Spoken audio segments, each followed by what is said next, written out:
उसने मेरे मुंह पे बहुत जोर का थप्पड़ लगाया। मैं बिल्कुल चुप होकर ऐसे मुंह नीचे करके खड़ा हो गया। तो कहता मुंह ते कर, मुंह ते कर।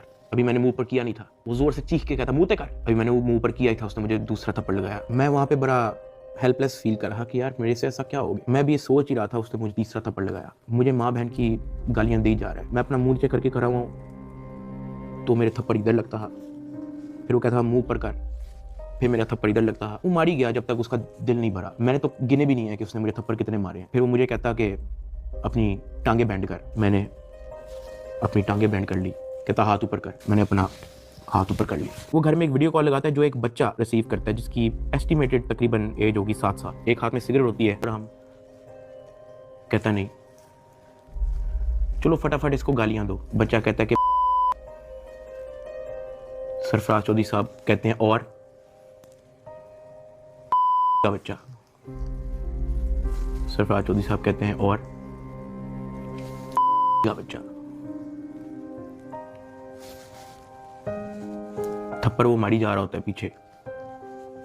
वो वीडियो कॉल पे उस बच्चे को दिखा रहा होता है कि ये तुम इसके प्रोग्राम देखते हो और ये मैं क्या बताऊं यार। खैर मैं तब बड़ा हेल्पलेस होता हूँ। मैं समझ नहीं आती कि मैं क्या करूं और किस तरह इससे निकलूं। मैंने क्या किया ऐसा। खैर वो सरफराज चौधरी कहता है कि इसको ले जाओ, इसकी तरीके से तफ्तीश करो। जबकि मैं डे 1 को आया हूं। मैं सब कुछ, मोबाइल का पासवर्ड, मैंने लैपटॉप के पासवर्ड, मैंने जीमेल के पासवर्ड, मैंने एक चीज नहीं छोड़ी। मुझे आज जितने ऑफिसर्स थे वहां पे, मुझे एक ऑफिसर आके दिखा दे, बता दे कि डक्की भाई ने हमें ये चीज नहीं थी दी, इसलिए हमने मारा है। वो तफ्तीश के अंदर इस जगह कोऑपरेट नहीं था कर रहा, इसलिए हमने मारा है। मुझे एक बंदा आके दिखा दे यार। मेरा 23 दिन का रिमांड लिया मैंने, पहले 23 मिनट के अंदर उनको सब कुछ दिया।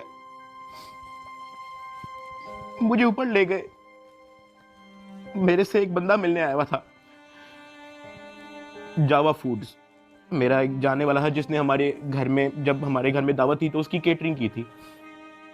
अब क्योंकि मुझे फ्रेश मार के ऊपर लेके गए थे, मेरी आंखों में आंसू थे, तो वो जब मिलने आया हुआ था वो अचानक अपनी सीट से खड़ा हुआ और उसने मेरी तरफ देखा कि क्या हुआ है। मैंने कहा कि यार मैं इनके साथ पूरी तरह कोऑपरेट कर रहा हूँ, वो फिर भी मुझे मारी जा रहे हैं, मुझे माँ बहन की गालियां दे रहे हैं। तो अगर आपकी यहाँ पे किसी ऑफिसर से बातचीत है, आप उनसे काइंडली रिक्वेस्ट करें कि यार मुझे मारे कम, या मुझे तब मारे जब मैं आपको कुछ छुपा रहा हूँ या आपको कुछ गलत बता रहा हूँ, तब मार लें, लेकिन मुझे मारे कम। वो बड़ा परेशान हुआ, वो बाहर चला गया।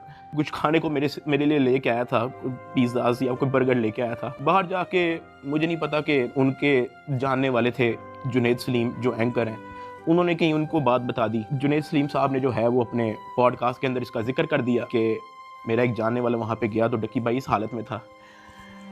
तो जुनैद सलीम साहब ने जो है वो इस चीज़ का पॉडकास्ट दे दिया। ज़ेरे हिरासत जब डक्की भाई थे तो कुछ लोग उनसे मिलने गए तो उन्होंने कहा कि आप पिज़्ज़ा खाएंगे, तो डक्की भाई जवाब में उनके पाँव पड़ गया जो उनसे मिलने आए थे और बिलक बिलक के रोने लगा और कहने लगा पिज़्ज़ा को छोड़ें, उनसे कहे मुझे मारें कम। ये नहीं कहा कि मुझे ना मारें, मगर मुझे मारें कम, बहुत मार रहे हैं। जो फिर मेरे लिए अंदर प्रॉब्लम हुई, मुझे फिर इस बात पे डांट पड़ी कि मैं आगे बात आउट कर रहा हूँ। खैर मैंने फिर डिसाइड किया कि मैंने अब बोलना ही नहीं, मुझे जितना मर्जी मारे, मैंने किसी को नहीं बताना।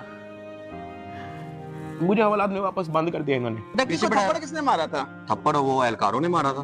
थप्पड़ तो एडिशनल डायरेक्टर ने भी मारा था, मैं आपको बताता हूँ जी। डक्की भी आगे बताएगा कि मुझे चपेड़े किसने मारी थी, और वो बेचारा एक बात कहता था कि यार मुझे मारो ना, मैं कॉपरेट तो कर रहा हूँ, मुझे मारो ना। जब इसको पेश करने लगे थे डक्की को, तो बाही वो आपको बताया था कि मैं इसको थप्पड़ मार के लाया हूँ। हाँ, तो वो थप्पड़ मार के लाए, वो मारते थे इसको। अब मैं आपको बताता चलूं कि इस पूरी इन्वेस्टिगेशन के दौरान ये जो असिस्टेंट डायरेक्टर शुएब रियाज जो मेरा इन्वेस्टिगेशन ऑफिसर था, उनका जो फ्रंटमैन था, उसको सिर्फ इस काम के लिए रखा हुआ था कि वो मेरे से पैसों की डिमांड करे। उसने तब मेरे से पूछा कि यार तू बेवकूफ है। मैंने कहा क्या हुआ है? कहता यार तेरे पीछे आने वाला कोई नहीं। मैंने कहा यार मेरी फैमिली कभी इन चक्करों में पड़ी नहीं है। तो कहता नहीं तू बेवकूफ है, तुझे समझ नहीं आ रही कि मैं क्या कह रहा हूँ, तुझे अपना मसला नहीं हल करना। मैंने कहा नहीं मुझे नहीं समझ आ रही आप क्या कह रहे हैं। कहता कि तेरा कोई दोस्त पीछे आने वाला, कोई तेरा भाई, कोई तेरा आउट ऑफ कंट्री कोई दोस्त रहता हो, कोई तेरे पीछे आने वाला नहीं। मैंने कहा कि मेरी तो बातचीत ही नहीं है किसी से, तो मैं किसको क्या कहूँ। तो कहता कि ये जो तेरा आईओ है ना, सारी गेम इसके हाथ में, इसने जो लिखना है तेरे साथ वही होना है, तो तू अगर इसके साथ ताउन करेगा तो तेरा मसला हल हो जाएगा। मैंने कहा मैं समझा नहीं आपकी बात। कहता कि भाई लगता है तुझे सारा पैसा कब्र में लेके जाना है, पैसे आप फिर कमा लोगे, आप